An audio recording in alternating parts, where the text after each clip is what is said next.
3 minutes past the 2 o'clock hour. You're listening to SMC Sports on 90.3 FM. Sean McChesney in the studio. Now on the phone, the media director and play-by-play announcer of the New Jersey Jackals, Michael Cohen. Michael, you're on SMC Sports. What's going on? Hey, Sean, how you doing? Thank you so much for having me on. I know I was planning to come on last week. Had some things happen, so thanks so much for having me back on today. I'm looking forward to talking to you for a few minutes.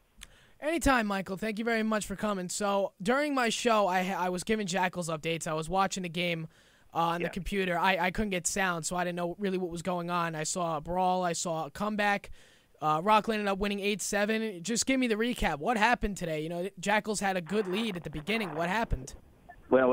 Okay, so the Jackals built a 6-0 lead in this game. It looked like, I don't want to say the game would have been over, but it looked pretty good that the Jackals are going to probably put themselves, politically correct answer, put themselves in good position to win the game. You're up 6-0. Perez is dealing.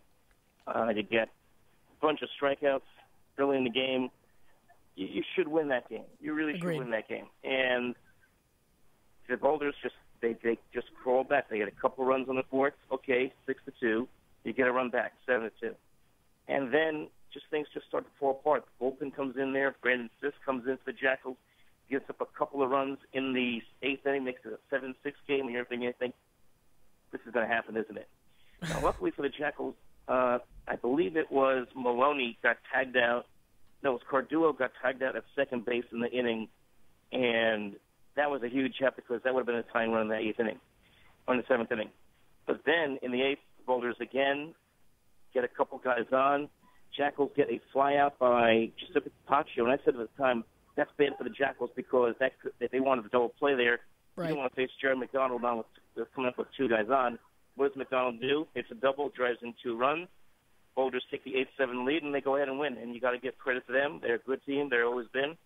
Their bullpen was fantastic today. Yeah, absolutely. And now kind of just looking at, basically the first half of the year, it's July 15th. We're really kind of getting to the second half of the season. Team started out very slow. The defending runner-ups of the Can-Am Championship going 1-6 in their first 7. Right now in contention at the midpoint of the year, what do you think has been? Have you thought of the overall take? What have you thought of the season so far? Can you say that again? What have you taken from the season so far? What have you thought about the Jackals' play? Well, I think this is a team that is, one, very, very good offensively as far as what they can do as far as producing runs. They got a lot of power in the middle of the order. Kirby Jones, Terrell Kelch, Slade Huber, Castro. When all those guys are hitting on all cylinders, it is as scary a lineup that you'll ever see. You saw part today too, when they got 6 runs early in the game. But they can hit you. They can hit you to death. I think the one weakness that they have is that they don't steal enough. I think they have 2 guys in Justin Trapp and Jamal Austin. Austin leads the league in steals with 17, but I think he could get more, and I certainly think Trapp could have more than 6, especially leading off. So they don't steal a lot, but they can hit the baseball. They're very much more patient at the plate than the team from a year ago. But I think offensively weakness would be the steals. And I think also weakness for them is I don't think they really have the true ace. Their bullpen has been fantastic except for today, but they don't have a true ace in the rotation to really go out there every 5th day and say, give me the ball, I'm going to go 9.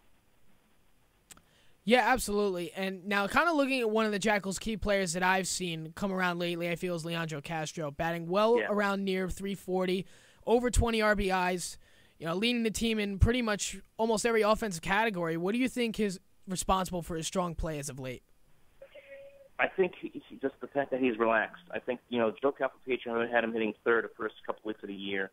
He was hitting 4th. He was hitting like 115, 118, around 150, 130. Dropped him down to the 7th spot in the order, and he just took off. And it's been ever since that point, I would say in the middle of June when he dropped him down the order when we went up to Ottawa.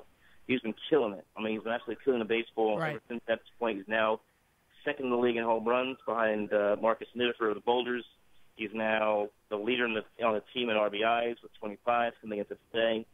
So he really has done a fantastic job, I think, just being able to be dropped down the order.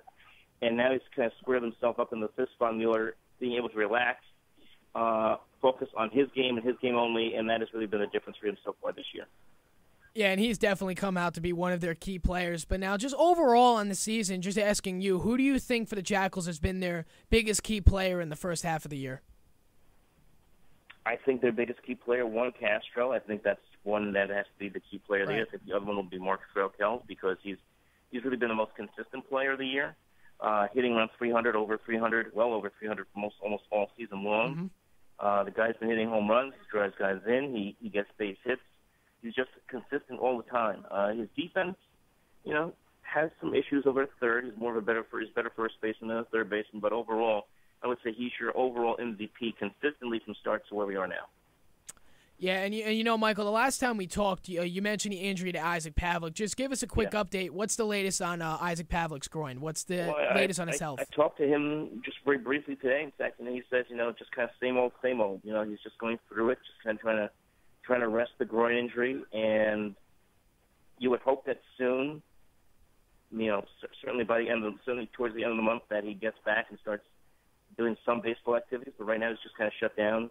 And until he can resume baseball activities, it's just kind of TBA with him right now. Yeah, and as we hit the midpoint of the season, New Jersey is a contender to be in the Can-Am Championship Series once again, but there are other contenders like Ottawa and Rockland. Who do you think are the top contenders to make their way to the final in September? Well, I think the fourth seed is going to get very interesting. I think, first of all, you take a look at the top of the crop here. You got Rockland, you got Rockland, you got the Jackals at the top of the division. Quebec has kind of hung around. They haven't disappeared. They haven't been great, but they're right there. They're only 2 games back. The fourth seed is now interesting because all 3 teams in the bottom of the division are now up for the fourth seed. Right. Three Rivers hasn't done nothing to show that they can be the difference there in the fourth seed. Ottawa, I think, is the best team of the 3. They haven't done anything special either. And Sussex has been playing their best baseball now, and now they're right there in the mix.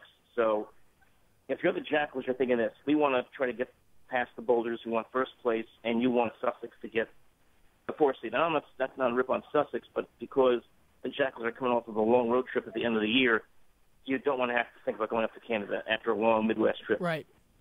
And just while we're on the topic, last question before I let you go. The Jackals do have that long road trip at the end of the year. They don't want to go up to Canada, but, just for the Jackals' sake, the way they've been playing lately, they are a contender to go to the final. What do they need to do to stay relevant and keep themselves in the hunt for the final in September? I think what they need to do is they need to pitch better. I think starting pitching needs to be a little bit better for them. I think they need to, if they can find an ace, or not an ace, and again, Isaac Pavlik back there's ace. If they can go out there and maybe find another starter, that would be good for them in the trade market. And I really think they need a lefty bat. I think they really need to have one. They have a bunch of guys that are right-handed power hitters. You get a lefty power bat that breaks it up. They really need to have that there as you move forward in the season. Yeah, absolutely. And, Michael, I really appreciate you calling in and giving us your insight. I appreciate it. Sure, Sean, I appreciate you having me back on after the mistakes they had last week. So thank you so much. This was a great show. I really enjoyed listening to replays of it. Thank you so much for having me on. I'm looking forward to talking to you again soon. Michael, no problem. Anytime. All right, we'll take care. Okay, take care. Bye-bye. All right, bye. That was Michael Cohen, the media director and play-by-play announcer of the New Jersey Jackals, giving us kind of a mid-season update on